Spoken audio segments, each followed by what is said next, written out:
So thanks for having me out to. What are we in today? We're in a cast-in-place foundation that's poured concrete in between two forms. When the forms get released, the wall sits on top of the footing.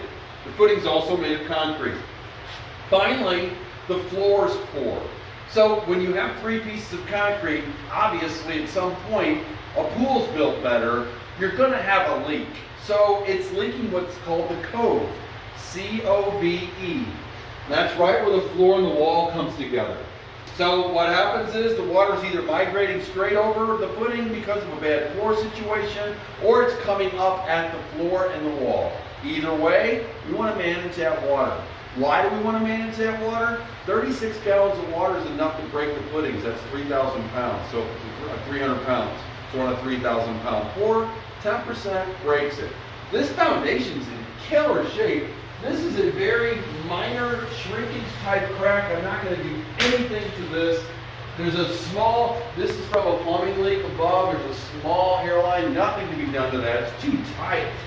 So the cracks that we have on this front wall here are probably related to the gutters. They've overflowed enough that they've stayed outside. So just happens to be you have somebody in the biz, so you're going to be in good shape and they'll be taken out and away. There's gutters.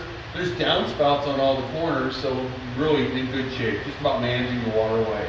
Now, would we do something structural to this front wall? I say no. Reason being is we have floor joists sitting directly on my load-bearing wall. We don't have what typically you would have a sill board. Well, we don't have that, so I don't want to make this wall too rigid. It's been like this for a long time. So closed cell urethane will be injected in the three cracks that we find. This one's had some coatings put on it. We'll grind it down. This will be out of my way. And we always want to do them near and around the water lines and gas lines. They're very difficult to get to. And then finally, as we make our way to the back of the property, we're going to be putting the pump here. We're going to discharge out and away to a dry well. Ironically, you have power up here. Now, if you could put a junction box here and drag this down to outlet height, I would suggest you make this a simplex, not a duplex. Not two outlets, one outlet. You don't want anybody plugging in next to it accidentally. Nothing. That's for that and should be just for that. Having said that, we come to our final crack that will be dealt with. This is a minor that's not to be dealt with. This is actually leaked a little bit, I think, so we will inject this 5-footer. So we've got 26 feet of wall crack. We've got 124 or 28 feet of drain tile.